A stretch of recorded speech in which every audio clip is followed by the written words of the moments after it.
The Supreme Court ruled that it had been correctly decided that the government must facilitate the return of Kilmar Abrego Garcia, a union apprentice with the Sheet Metal, Air, Rail, and Transportation Workers Union.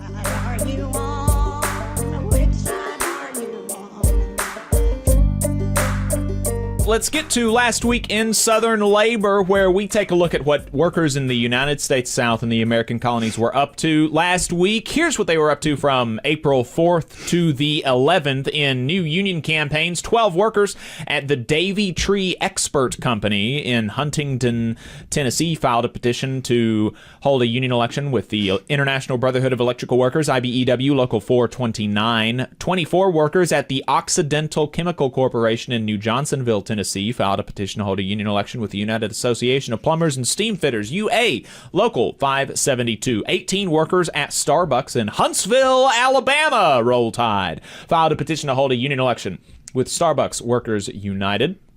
They would be the third union Starbucks in the state if they win. 310 tech workers at the Washington Post in Washington, D.C. filed a petition to hold a union election with the News Guild, CWA. And 31 workers at Georgetown University in Washington, D.C. filed a petition to hold a union election with the Service Employees International Union, SEIU, Local 500. Just a reminder, there are more union filings, campaign updates, and election results, and more in the newsletter. You can subscribe to the newsletter at tvlr.fm. In campaign updates, Fairfax County workers in Virginia were recently given the right to unionize, and now there's a fight over which union will represent them. SEIU Local 512 has already filed a petition and was moving towards an election, but the Fairfax Workers Coalition, FWC, wanted the county workers to be broken into multiple bargaining units so that they could represent some of them.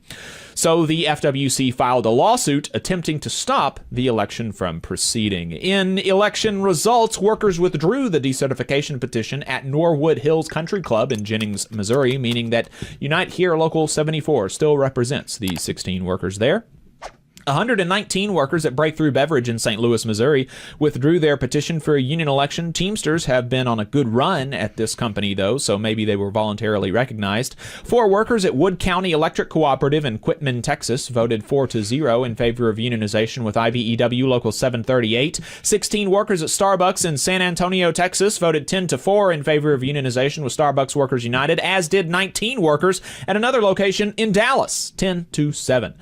22 workers at Volunteer Ministry Center in Knoxville, Tennessee, voted 11-9 in favor of unionization with SEIU Local 205. 18 workers at UFCW Local 1996 as an employer withdrew their petition for a union election with the Federation of Agents and International Representatives, FAIR. And flight dispatchers at Avelo Airlines in Houston, Texas, voted in favor of unionization with the Transport Workers Union, TWU. In grievances, unfair labor practices, and court cases, both court cases, one in Maryland and one in California, that had ordered the government to rehire probationary employees have now been overturned, but neither on the merits, both only on standing. A hearing was held on Wednesday to determine whether AFGE might have standing in the California case, but a decision has not been made yet. The Supreme Court issued a stay on lower court orders, putting Kathy Harris and Gwen Wilcox back on the Merit Systems Protection Board and the National Labor Relations Board, respectively. This is not a ruling on the merits, but it does not look good. If the Supreme Court sides with the president, they will be overturning nearly 100-year-old precedent that allows Congress to create job protections for board members of federal agencies. The Supreme Court ruled that it had been correctly decided that the government must facilitate the return of Kilmar Abrego Garcia, a union apprentice with the Sheet Metal, Air, Rail, and Transportation Workers Union, SMART. This follows strong messaging from the normally more conservative building trades unions, with them calling to bring him home now. Hey, 5 seconds. Just wanted to say that this is only possible because of our donors. If you want to see more of this, then consider donating yourself at tvlr.fm/donate. A Louisiana immigration judge determined that the United States can deport Mahmoud Khalil, a lawful permanent resident and former UAW member, because of, I kid you not, his beliefs and associations. Without even so much as an allegation of a crime, Khalil has until April 23rd to file for relief. Otherwise, he will be deported to Syria or Algeria. In strikes and bargaining updates, the Communication Workers of America, CWA, and AT&T Southwest came to a tentative agreement for a new 4-year contract with a 14.5% increase in pay. Along with other improvements, ratification votes will be held between April 21st and May the 5th. 3,400 members of the International Association of Machinists and Aerospace Workers, IAMAW, Local Lodge 2003, ratified a new 5-year contract with M1 Support Services and its subcontractors at Fort Novacell, Alabama, also known as Fort Rucker.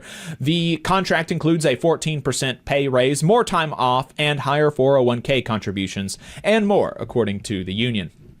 3 other IAMAW locals representing 600 workers for ULA in California, Alabama, and Florida met with the company to begin bargaining for a new agreement. The current contract expires on May the 1st. The union says they are bargaining for better progression, higher pay, and more leave. 100 bus drivers and mechanics and members of the Transport Workers Union, TWU, Local 248, ratified a new 3-year agreement with the Winston-Salem Transit Authority in North Carolina that includes a 25% wage increase, improved sick pay, and an expansion of bereavement leave. The UAW is in bargaining for a new contract with Lockheed Martin in Denver, Colorado, UAW Local 66, and Orlando, Florida, UAW Local 788.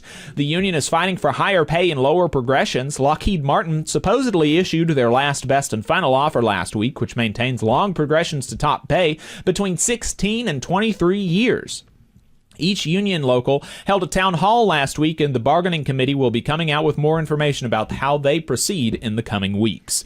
Union members in Kentucky are protesting a contractor at Western Kentucky University for not using union standards and pay and compensation for new construction. Members of the Office and Professional Employees International Union, OPEIU Local 277 in Austin, Texas, at Book People recently secured a new contract with strong protections against AI replacement of workers. 400 TransDev bus drivers in Houston, Texas, unionized with the Teamsters Local 988, ratified a new collective bargaining agreement with a significant pay increase and a pension. In political and legislative updates, the Environmental Protection Agency, EPA, announced that it would, quote, be, quote, expeditiously, unquote, reviewing, quote, new science, unquote, on fluoride in drinking water. Again, I'm not kidding. Trump's Department of Labor is officially pausing the enforcement of the new silica rule, which will kill more coal miners.